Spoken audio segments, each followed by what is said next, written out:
प्रजा वैष्णवांची उभी पंढरी आज नादावली.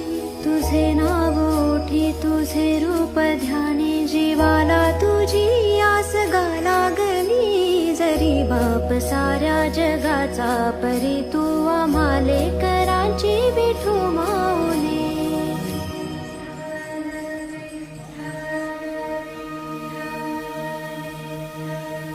विठ्ठल विठ्ठल विठ्ठल विठ्ठल विठ्ठल विठ्ठल विठ्ठल विठ्ठल विठ्ठल विठ्ठल विठ्ठल विठ्ठल विठ्ठल विठ्ठल विठ्ठल विभुं वेणुनादं चरन्तं दुरन्तं स्वयं लीलया गोपवेशं दधानम्.